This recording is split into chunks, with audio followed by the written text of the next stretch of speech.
독수리는 바람을 타고 활공을 한다고 합니다. 자기 힘과 노력이 아니라 맞서서 불어오는 강한 바람을 이용해서 하늘 높이 날아오르는 것이죠. 마치 패들보드가 거친 파도, 집채만한 파도가 닥쳐오면 오히려 그 파도를 타고 더 높이, 더 빠르게 앞으로 나아가는 것처럼 독수리도 그렇게 비상을 한다고 합니다. 반면 참새는 100% 자기 힘으로만 날개짓으로 날아오른다 그래요.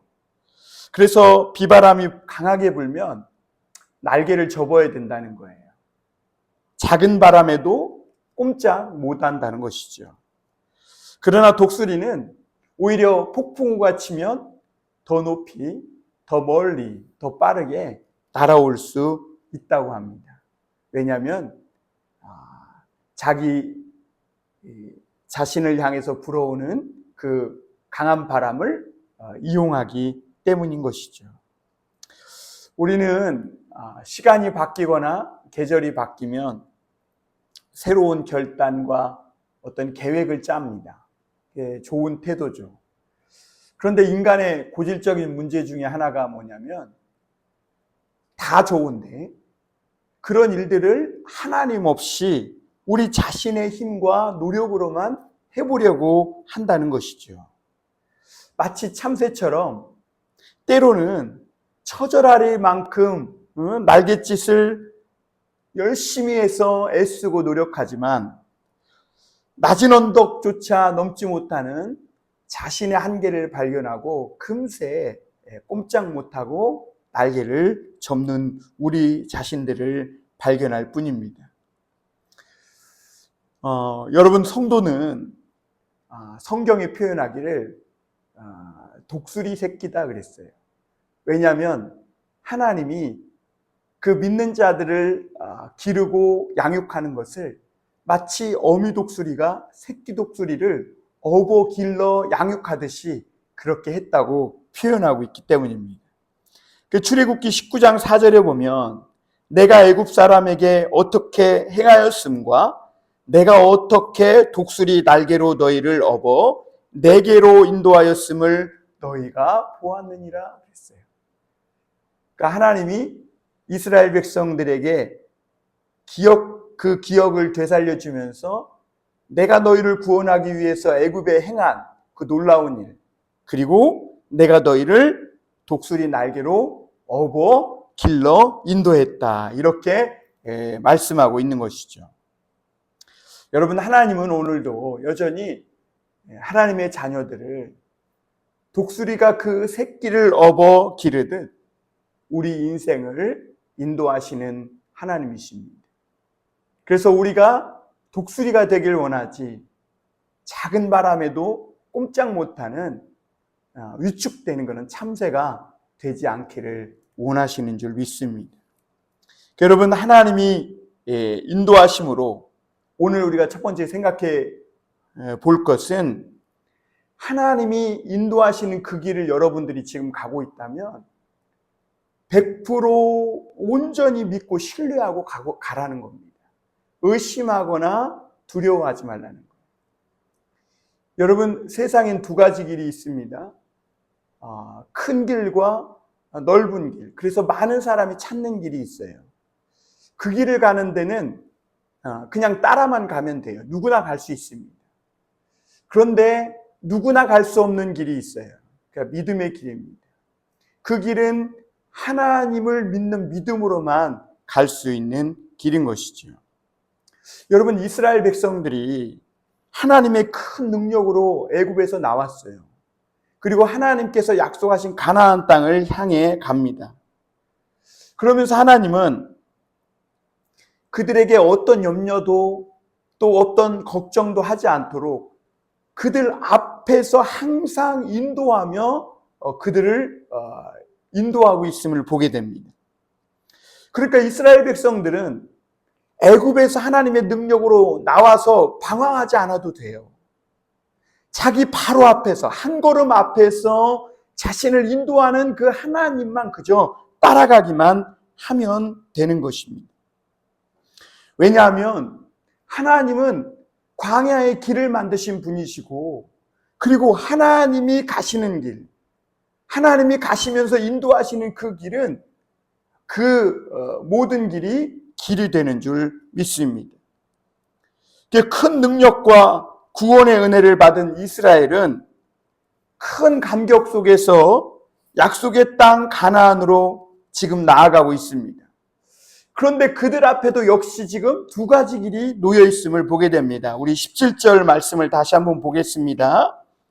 바로가 백성을 보낸 후에 블레셋 사람의 땅의 길은 가까울지라도 하나님이 그들을 그 길로 인도하지 아니하셨으니 이는 하나님이 말씀하시기를 이 백성이 전쟁을 하게 되면 마음을 돌이켜 애굽으로 돌아갈까 하셨음이라.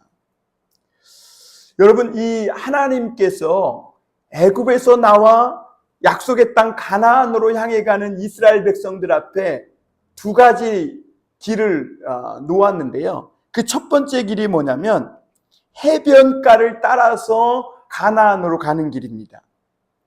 이 길은 당시 중요한 무역로로서 가나안으로 가는 최단거리였고, 무엇보다 가장 넓고 무역로니까요. 그리고 평탄하고, 그래서 많은 사람들이 그 길로 다니곤 했음을 볼 수 있습니다. 여러분, 무역을 위해 닦은 길이니까 그 길이 얼마나 잘 닦여져 있고 얼마나 이 평탄한 길이겠어요. 그 길로만 가면 이스라엘 백성들은 험지나 어떤 산이나 바다에 가로막힐 일도 없고, 그래서 길을 잃고 방황하거나 고생할 일도 없습니다. 그리고 그 길은 가깝고 편해서 열 하루면 당도할 수 있는 길이라고 성경은 표현하고 있습니다. 그런데 그 길에 한 가지 문제점이 뭐냐면, 그 길은 블레셋 사람의 땅을 통과해야 된다는 거죠. 블레셋은 많은 도시국가로 이어졌는데 해변가로 가게 되면 그 많은 도시국가와 정면 충돌을 피할 수 없게 되는 것입니다. 그리고 이스라엘 백성들이 가나안으로 향해 가는 두 번째 길은 홍해를 건너서 시내 광야 한복판 그 사막을 지나서 또 요단강을 건너서 홍해를 건너서 요단강을 건너서 그렇게 가는 험난한 길이었습니다. 이 길은 끝없는 사막과 광야를 통과하는 길로서 목마름과 굶주림에 시달려야 돼요. 왜? 물이 자주 없어요. 그리고 무엇보다 무서운 게 신명기에 보면 그 광야길은요, 뱀과 불뱀과 전갈과 사나운 들짐승이 우글거리는 크고 두려운 광야라고 표현하고 있습니다. 아주 위험한 길이죠. 그 길로 가면 이스라엘 백성들이 어떻게 될까요? 그냥 외적으로만 보면 정말 생고생하는 길이에요. 그 길은. 하나님은 오늘 저와 여러분들 앞에 이 두 가지 길을 놓은 줄 믿습니다. 여러분, 우리에게도 하나님은 쉽고 편하고 넓은 길과 험하고 위험한 믿음의 길을 놓으신 것이죠. 여러분들이 내 인생길에 이 두 가지 길이 놓여 있다면 어떤 길을 택하겠어요? 여러분들은 나는 믿음이 있으니까 험난하고 위험한 광야길을 택할 천만의 말씀입니다. 당연히 사람은 해변길, 크고 넓고 편한 길 선택할 수밖에 없어요. 여러분, 오늘 말씀에도 보면 믿음 좋은 모세도요, 하나님은 당연히 이스라엘 백성들이 편하고 가장 쉽고 평탄한 해변길로 갈 수 있도록 하나님이 인도할 거라고 그렇게 생각하고 있었어요. 그래서 하나님이 말씀하시기를 하신 이유가 뭐예요? 모세가 또 이스라엘 백성들이 다 그 길을 생각하고 있었기 때문에 그래요. 그런데 오늘 하나님이 말씀하시기를 뭐라고 이야기하십니까? 이 백성이 전쟁을 하게 되면 마음을 돌이켜 애굽으로 돌아갈 것이니 그들을 그 길로 인도하지 않겠다. 이렇게 말씀하십니다. 그래서 여러분, 인도자였던 모세를 비롯해 모든 사람이 원했던 가깝고 편하고 빠른 해변길이 아니라 하나님은 이스라엘 백성들을 멀고 험난한 이 광야길로 인도하신 것을, 우회하게 하신 것을 볼 수 있습니다. 여러분, 사람은 누구나 다 크고 넓고 빠르고 편한 이런 탄탄대로를 원합니다. 그래서 성공하는 가장 빠른 길, 편한 길을 원해요. 그런데 예수님은 믿는 자녀들에게는 이렇게 말씀하셨어요. 마태복음 7장 13절 14절에 보면 좁은 문으로 들어가라. 멸망으로 인도하는 문은 크고 그 길이 넓어 그리로 들어가는 자가 많고 생명으로 인도하는 문은 좁고 길이 협착하여 찾는 자가 적음이라. 그러니까 믿는 자녀들만큼은 많은 사람들이 찾는 그 길, 성공할 수만 있다면 크고 넓은 가장 빠른 그 길을 원하는 너희의 욕구대로 가면 안 된다는 거예요. 좁고 험한 길을 선택하라는 것이죠. 그게 예수님의 말씀이에요. 여러분, 하나님은 우리를 인도하심에 있어서 우리의 생각과 우리의 원함과는 너무나 다른 분이심을 볼 수가 있습니다. 여러분, 우리 인생길의 가장 안전한 길은 뭔가? 내가 눈으로 보기에 평탄하고 빠르고 이 길로 가면 가장 빨리 성공할 수 있는 그런 길이 아니에요. 하나님이 어떤 길로 인도하시든 하나님이 인도하시는 그 길로 가야 우리 인생이 가장 안전하고 그리고 만족한 길로 나아갈 수 있는 겁니다. 오늘 그럼 왜 하나님이 굳이 이스라엘 백성을 이 크고 두려운 광야로 인도했을까? 왜 쉽고 편한 길을 두고 왜 이 길로 이용하게 하셨을까? 앞서 말씀드린 대로 여러분, 하나님이 이렇게 말씀하신 데는 해변길, 그 쉽고 편하고 넓은 길로 가면 반드시 블레셋과 전쟁이 일어날 것은 불보듯 뻔해요. 그리고 전쟁이 나면 어떻게 하겠어요? 하나님 뭐라 그래요? 이 애굽이, 그 이스라엘 백성들이 곧바로 전쟁 나면 무서워서 애굽으로 다시 돌아갈 거라는 것이죠. 그래서 하나님이 그 길로 가지 않고 돌려 우회하게 하셨다는 거예요. 지금까지 이스라엘 백성은 노예였고 벽돌공이고 한 번도 전쟁을 해본 적이 없어요. 갓 애굽에서 나와서 지금 이 이스라엘 백성들은 그저 은혜와 감격 속에 젖어 있어요. 그게 다예요. 전쟁할 만한 어떤 영적 준비나 어떤 예수 그리스도의 이 전신갑주로 무장되어 있는 것이 하나도 없었습니다. 그러니까 그런 상태에서 어떤 작은 전쟁이라도 나면 어떻게 될까요? 다시 애굽으로 직행해서 돌아갈 것은 뻔한 이치예요. 그러면 어떻게 됩니까? 다시 이스라엘 백성들은 애굽의 노예가 되고 하나님께서 그 놀라운 기적과 능력으로 구원해낸 그 하나님의 구원은 헛되는 것이 되고 마는 것이죠. 그래서 하나님은 배수진을 친 거예요. 여러분, 배수진이라는 건 뭐예요? 내가 돌아갈 길을 끊어버리는 거예요. 그리고 앞만 보고 나아가겠다. 그럴 때 배수진을 치는 것이죠. 그래서 하나님은 이스라엘 백성들이 다시는 뒤를 돌아보지 않도록 배수진을 친 거예요. 그래서 쉽고 편한 길 대신에 멀고 험한 길로, 다시 돌아올 수 없는 길로 하나님이 약속하신 그것만 바라보고 나아갈 수 있도록 그 길로 인도하시는 거예요.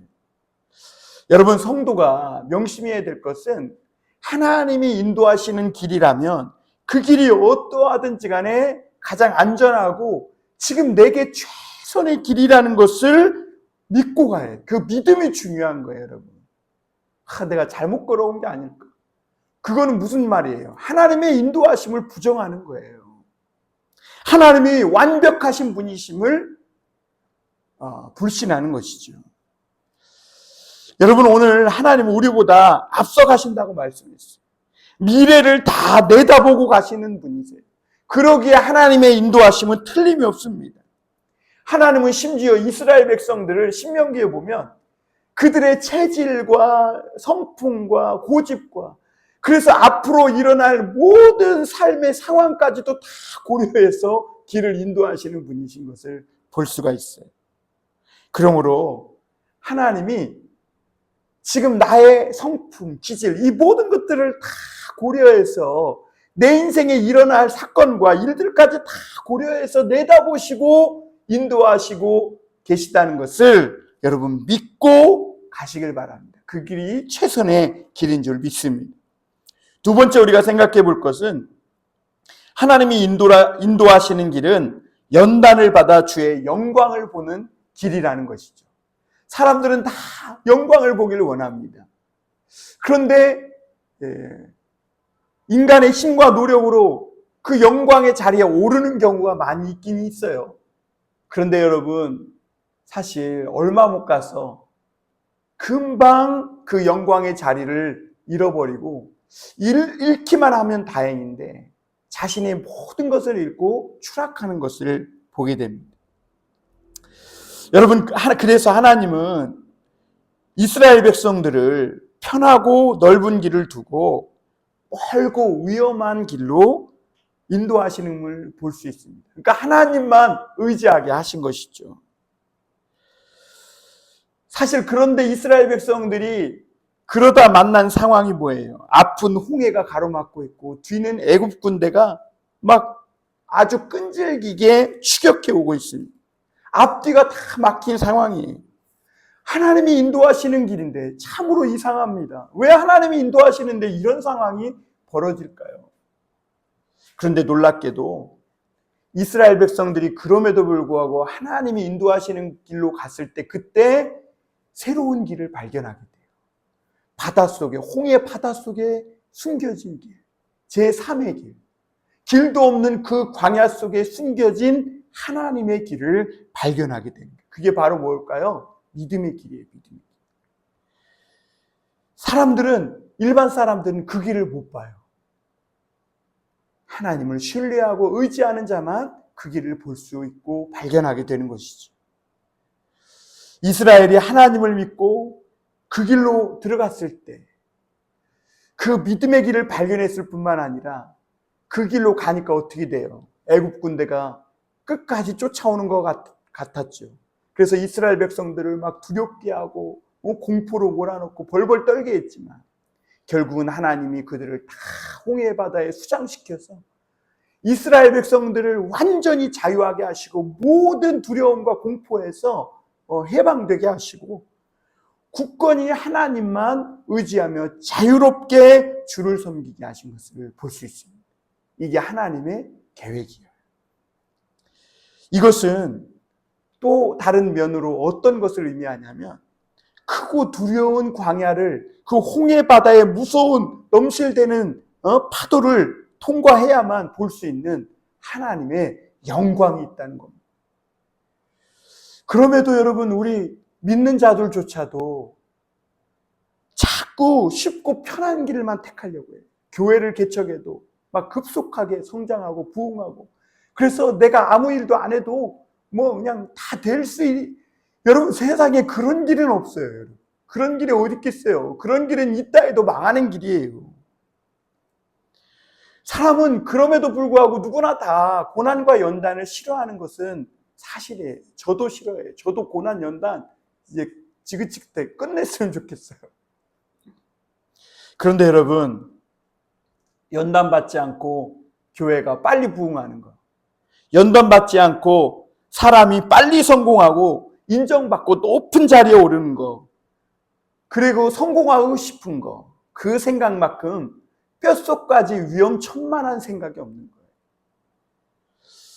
여러분 세상에서 가장 위험한 태도가 뭐냐면 바로 그런 생각이에요. 연단 없이 훈련 없이 빨리 영광을 보고 싶어 하는 거예요. 여러분 우리나라가 파리올림픽에서 양궁에서 아주 혁혁한 그런 업적을 세운 걸 볼 수 있습니다. 여자 단체전에서 10년 동안 굳건히 1위를 지켰다는 거예요. 그런데 그게 어떻게 가능했는가? 아주 혹독한 훈련이 있었고 그리고 그 선수를 선발하기 위해서 지난 올림픽 때 보였던 선수들이 보이지 않는 까닭이 뭐냐면 금년 파리 올림픽에 출전한 선수들을 위해서 아주 공정하게 이 경쟁을 시켰다는 것이죠. 그래서 지난 올림픽 때 잘 쏴서 선수로 대표로 뽑힌 선수 중에 뭐 몇 명은 있는 사람도 있었지만 많이 보이지 않았던 이유가 그들이 탈락한 거예요. 그러니까 그들이 이런 엄청난 이 훈련과 공정한 어떤 이 선발전을 통해서 뽑혔기에 그들은 그 10년 동안 1위 자리를 지키는 대기록을 세울 수 있었다고 이 사람들은 말하는 것을 보게 됩니다. 여러분, 그리고 손흥민 선수 아버지가 얼마 전에 뭐 아이들 축구 지도하는 문제로 논란이 되긴 했지만 이 손흥민 선수 아버지가 직접 손흥민 선수를 훈련시켰는데요. 그분의 철학이 뭐냐면 대나무 뿌리도 땅속에서 5년 동안이나 숨어있다. 이게 철학이래요. 무슨 말이냐면 이 손흥정 씨는 그 아들 흥민이를 훈련시키기 위해서 7년 동안 기본기만 가르쳤다는 거예요. 왜냐하면 사람이 어떤 기량을 발휘하기 위해서는 기본을 갈고 닦는 그런 시간이 반드시 있어야지. 눈에 보이는 성과를 빨리 내려 하지 말고 어떤 상황 속에서 그 기술을 100% 발휘하기 위해서는 무명의 연단의 시간이 반드시 필요하다. 그렇게 그는 생각했다는 것이죠. 그래서 오늘날 세계 득점 EPL, 세계 최고의 리그인 EPL 리그인가요? 거기에서 득점왕도 오르는 그런 훌륭한 손흥민 선수가 만들어진 거죠. 그러니까 어제 고된 훈련이 오늘의 영광을 얻게 한 겁니다. 사람은 유행을 바라지만 유행은 잠깐의 영광을 누리지만 지속될 수 없습니다. 우리는 그것을 사울 왕과 다윗 왕에서 잘 볼 수 있죠. 사울 왕은 훈련도 없이 기름 부음을 받자마자 바로 왕이 됐어요. 연단을 받은 그런 적이 한 번도 없어요. 그래서 그런지 이 사울 왕은 작은 성취를 이루고 나서 자만에 빠집니다. 그리고 나서는 오로지 자기의 욕망과 영광만 계속해서 쫓아서 살아갑니다. 그 자만이 사울 왕을 변질시킨 것이죠. 여러분, 사람에게 정말 두려운 것이 뭐냐? 바로 그거예요. 아무런 연단을 받지 않은 상태에서 높은 자리에 올라가서 작은 성취를 이루니까 거기에 자만해서 계속 자기의 영광만 추구하며 살아가게 됩니다. 이게 인간으로 하여금 가장 두렵고 무서운 것이죠. 하나님의 손에서 빚어지고 다듬어지는 연단의 시간이 없었기에 왕의 보좌에 사울 왕은 빛의 속도로 올라갔어요. 그러나 그는 빛의 속도로 추락한 것을 볼 수 있습니다. 하나님이 주신 영광을 지속시킬 만한 능력도 없고 힘도 없고 믿음도 없는 것을 볼 수가 있습니다. 반면 다윗 왕은 어떤가? 다윗은 기름 부음과 동시에 왕의 보좌가 아니라 광야로 쫓겨났습니다. 그러나 다윗에게 이 광야에서 보낸 시간은 절대로 낭비나 헛된 생고생하는 시간이 아니었어요. 깨끗이 변화되고 자신의 이 정욕과 죄악이 정련되는 정금과 같이 변화되는 변화의 시간이었습니다. 다윗은 그 정련의 시간을 통해 최고의 왕이 되었고 하나님의 마음에 합한 예배자가 될 수 있었음을 보게 됩니다. 이게 중요한 것이죠. 왕의 자리에만 오른 게 아니라, 최고의 왕의 자리에만 오른 게 아니라 하나님 마음에 합한 예배자가 될 수 있었다는 것. 다윗의 믿음과 투지는 그 하나님의 마음에 합한 그 예배의 마음은 화려한 궁궐에서 왕의 보좌에서 길러진 게 아니에요. 거친 광야가 하나님 마음에 합한 왕, 어디를 봐도 의지할 것 없는 그 광야에서 오직 하나님만 의지하며 살아가는 법을 배우게 한 것이고, 그래서 이 다윗은 지속된 승리와 영광에도 하나님 마음에 합한 최고의 왕이자 예배자인, 그래서 작은 성취에도 자만하에 빠지지 않는 겸손한 그런 다윗이 될 수 있었던 것이죠. 여러분, 오늘 우리에게도 마찬가지입니다. 우리가 경건에 이르는 연단과 훈련을 싫어하고 거부하면 안 돼요. 그것은 내가 예수 그리스도를 닮아가는 성장을 거부하는 거예요. 그리고 나중에 하나님이 주실 그 영광을 지속할 수 있는 힘, 그 능력을 거부하는 것과 마찬가지인 것이죠. 그래서 오히려 우리는 지금 고난과 연단 속에 있다면 이 시간을 헛되이 보내지 말고 단 하루도 낭비하거나 하나님의 손에 쓰임받지 못한 날이 없도록 밀도 있게 하나님과 아주 가깝게 보내는 그런 은혜의 시간으로 보내야 돼요. 그래서 하나님께 그 은혜를 구해야 돼요. 하나님의 손에 날마다 쓰임받는 은혜를 주옵소서. 그 은혜를 구해야 하는 것이죠.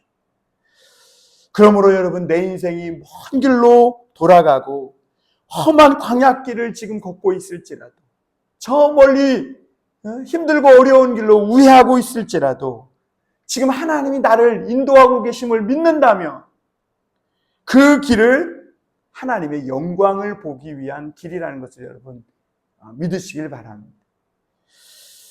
세 번째로 우리가 생각해 볼 것은 하나님이 인도하시는 길은 약속을 짊어지고 가는 길이라는 거죠. 오늘 19절 한번 말씀 보겠습니다. 19절. 모세가 요셉의 유고를 가졌으니 이는 요셉이 이스라엘 자손으로 단단히 맹세하게 하여 이르기를 하나님이 반드시 너희를 찾아오시리니 너희는 내 유고를 여기서 지고 나가라 하였음이더라. 참 요셉이 대단한 사람이죠.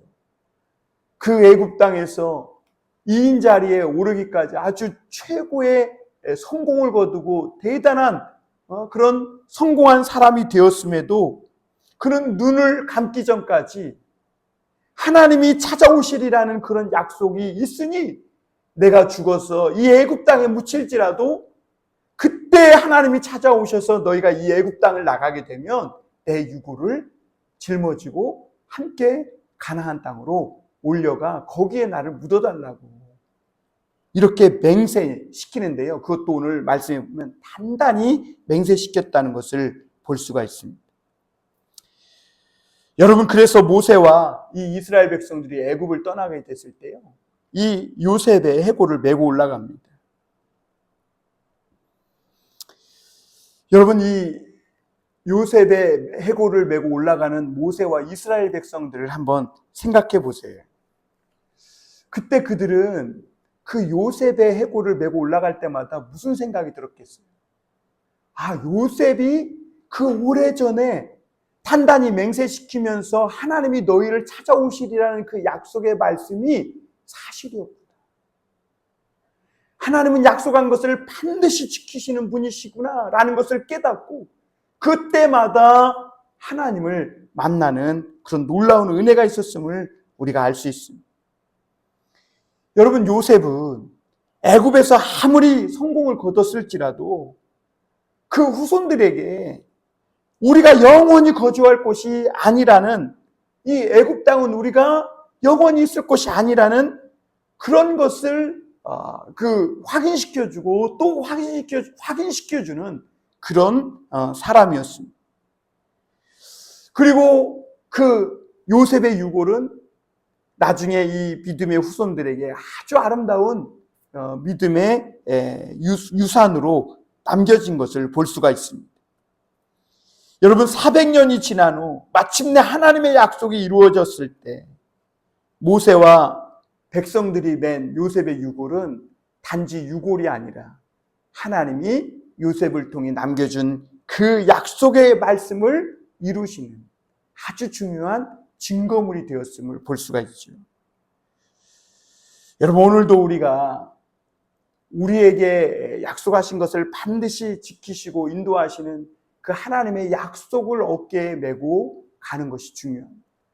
그래서 그것을 우리 자신만이 아니라 우리 믿음의 후손에게까지 하나님은 약속하신 것을 400년이든 1000년이든 후든 반드시 이루신다는 것을 그들로 하여금 믿게 하는 이 믿음의 유산을 남겨주는 것이 얼마나 중요한지 모르겠습니다.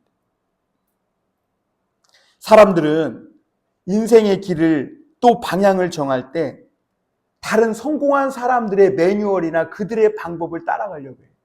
그래서 한때 어떤 아이돌이 성공했다, 어떻게 해서 성공했다 그러니까 다 부모나 자식들이나 그걸 따라해갖고 그렇게 해서 성공시키려고 하는 것을 볼 수가 있습니다. 그런데 여러분, 그런 것들의 유행은 금방 시들해져요. 저는 자식을 의사시켜가지고 성공시키려고 하는 이런 유행도 금방 시들어버릴 거라고 생각합니다. 왜냐하면 이런 것들은 제도가 바뀌면 금방 없어지거든요. 그러나 여러분, 애굽에서 큰 성공을 거둔 요셉이지만 눈을 감으면서도 요셉이 끝까지 바라본 그 약속의 말씀, 그 말씀은 오늘 400년이 지난 후손들에게까지 이어지고 있음을 보게 됩니다. 인생의 광야길을 가는 사람들이요, 약속의 말씀을 어깨에 짊어지고 가실 수 있기를 바랍니다. 하나님의 약속이 반드시 이루어진다는 믿음과 그 신앙 고백을 오늘도 짊어져야 돼. 어깨로. 마지막으로 한 가지 더 볼 것은 하나님이 인도하시는 길에서 날마다 은혜를 음미하며 살아가야 합니다. 은혜를 음미하며. 하나님은 낮에는 구름 기둥과 밤에는 불 기둥으로 이스라엘 백성들을 인도하셨어요. 이것은 하나님이 그의 자녀들을 얼마나 사랑하시고 눈동자같이 그들을 돌보시고 있음을 표현해 주는 말씀입니다. 여러분, 우리 인생은 시시각각 변합니다. 그런데 하나님은 시시각각 변하는 우리 인생 속에서 우리 삶의 상황에 맞게 정말 우리가 필요한 모든 것들을 채우시고 공급해 주시고 양육하시는 하나님이심을 말씀하고 있습니다. 여러분, 생각해 보세요. 이스라엘 백성들이 지금 광야길을 가고 있잖아요. 그들에게는 다른 무엇보다 가장 필요한 것이 구름 기둥과 불 기둥이에요. 사막은 장렬하는 이 태양 때문에 숨이 막혀요. 금방이라도 티끌처럼 그냥 살라져 버릴 그럴 정도로 뜨겁습니다. 여러분, 요즘 얼마나 뜨거워요. 밖에서 햇빛에 있으면 숨쉬기도 어렵습니다. 그런데 광야에서 그렇게 이스라엘 백성들은 우리처럼 잠깐 있다가 에어컨 있는 방으로 들어와서 시원함을 느끼는 게 아니라 그들은 그곳이 거주지였고 그 광야에서 1년, 10년이 아니라 40년을 계속해서 전진하며 앞으로 나아갔음을 보게 됩니다. 여러분, 어떻게 이스라엘 백성들이 지치지도 않고 그 숨막히는 광야에서 40년이나 살면서 앞으로 나아갈 수 있었을까? 게다가 광야는 사막이라 밤이 되면요 엄청나게 한기가 덮칩니다. 광야의 밤은 또 지륵 같은 어둠이 둘러싸고 해가 떨어지면 너무 캄캄해서 사람들은 그 너무나 블랙홀 같은 어둠 때문에 공포감을 느끼게 되는 거예요. 생각해 보세요. 애굽에서 나와서 자기가 살던 거처에서 나와서 광야길에서 해가 떨어지니까 그 캄캄한 어둠이 둘러싸고 낯선 곳에서 그 적막한 광야에서 빛을 잃어버린 그 순간 얼마나 이스라엘 백성들이 두려웠을까. 광야를 걷는 이스라엘 백성들에게 그래서 하나님은 어떻게 찾아오셨어요? 요셉이 너희를 찾아오리라 했는데 그 어떻게 찾아오셨냐면 불기둥과 구름기둥. 여러분, 하나님이 불기둥과 구름기둥으로 찾아오셨으니까 오셨다고 하니까 우리는 와, 낭만적이다. 무슨 불멍하는 것처럼 무슨 모닥불 파티하는 것처럼 이렇게 생각할지 모르지만 광야를 걷고 있는 이스라엘 백성들에게는 사느냐 죽느냐의 현실이었어요. 그래서 구름기둥과 불기둥은 정말 날마다 놀라고 날마다 찬양하고 날마다 은혜의 감격 속에 있었어도 모자랄 만큼 정말 하나님의 큰 은혜였습니다. 하나님이 왜 이렇게 구름기둥 불기둥으로 나타나셨느냐? 그들이 가야 할 가나안 땅을 향해 낮에나 밤에나 쉬지 않고 지체 없이 계속 멈추지 않고 전진하도록 하기 위함입니다. 하나님은 오늘도 우리가 믿음으로 낮이나 밤이나 하나님의 인도하심 따라 멈추지 않고 계속 나아가기를 원하시는 하나님이시죠. 그런데 여러분, 여기서 우리가 믿는 자들이 주의해야 될 것이 뭐냐면, 하나님이 그토록 막 은혜와 사랑을 부어주니까 거기에 대한 익숙함, 당연함에 젖어서 하나님의 은혜에 무뎌지는 겁니다. 여러분, 이스라엘 백성들이 구름기둥과 불기둥만 아니라 만나를 먹었죠. 쓴물이 단물로 변했죠. 메추라기를 먹었죠. 바위가 터지고 솟아나는 샘물을 마셨죠. 그런 은혜에 계속해서 이스라엘 백성들에게 연속적으로 일어났음을 보게 됩니다. 그런데 이스라엘 백성들이 어떻게 해요? 너무나 많은 하나님의 사랑과 은혜를 경험하다 보니까 감사하지 못하고 도리어 매일 불평하고 원망했음을 민수기에서 말씀하고 있어요. 왜 그랬을까요? 익숙한 거예요. 너무나 많은 하나님의 은혜와 사랑이 쏟아져 부어지니까 익숙해지고 당연하게 여기는 거예요. 하나님의 이 보호와 사랑이, 그 은혜가 자나깨나 불기둥과 구름기둥으로 계속 함께 해주시는데, 이상하게도 이스라엘 백성들은 그 하나님의 은혜에 누구도 놀라지 않아요. 그래서 감사도 못하고 찬양도 못해요. 왜 그래요? 익숙함 때문에, 당연함 때문에 그래요. 오늘 우리도 마찬가지죠. 오늘 우리도 우리 삶에 매일 앞서 하나님이 인도하시고 계세요. 오늘도 내 앞에 띄워주시는 구름기둥과 그 불기둥을 여러분 보셨냐는 것이죠. 그 하나님의 은혜를, 사랑을 음미하셨냐는 것이죠. 오늘도 하나님은 내 상황에 꼭 맞는 필요와 또 상황에 맞는 것들을 공급하시고 채우시고 위험에서 보호해 주시는 분이세요. 우리는 그 은혜와 사랑을 믿음의 눈을 떠서 발견하고 있느냐 하는 것이죠. 여러분, 우리가 이 믿음의 길을 가면서 가장 중요한 것이 먼저 믿음의 눈을 번쩍 뜨는 거예요. 매일 나에게 부어지고 있는 그 하나님의 은혜와 사랑을 날마다 발견하고 음미하며 살아가는 것, 그게 바로 행복이에요. 하나님이 주시는 행복.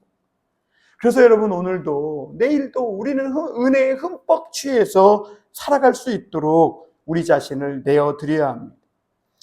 여러분, 신명기에 보면 하나님은 이스라엘 백성들을 인도하실 때 목자가 양을 인도하듯 한 걸음 앞서 인도했다는 거예요.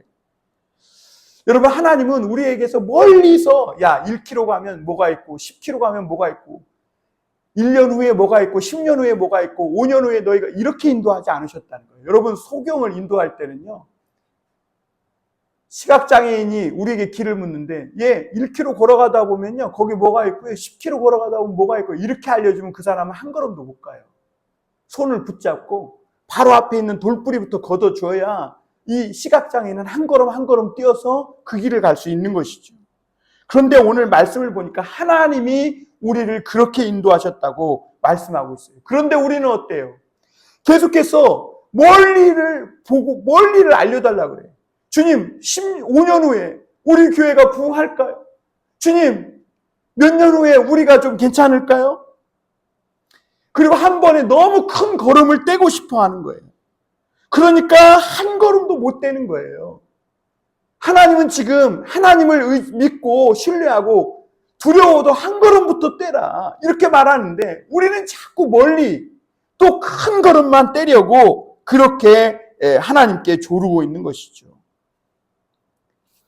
내일의 성공적인 결과부터 미래의 결과를 다 알려주어야 가겠다고 그런 심보로 하나님께 나아갑니다. 중간에 거쳐야 할 과정은 다 생략하고 성공이 보장됐다는 것을 알고 가길 원한다는 거죠.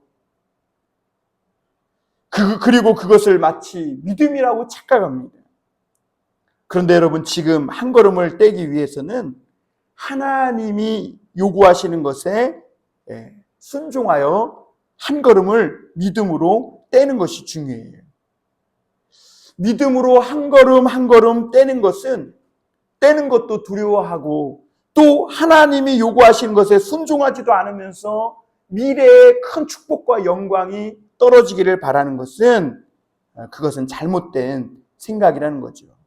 믿음의 본질은 매일 한 걸음씩 하나님이 인도하시는 대로 오늘 내게 주어진 한 걸음부터 떼는 거예요. 두려워도. 그러면 축복은 저절로 부어진다는 것이죠. 그래서 여러분, 오늘 우리가 이 하나님을 믿을 때는 믿음의 걸음마부터 배워야 합니다.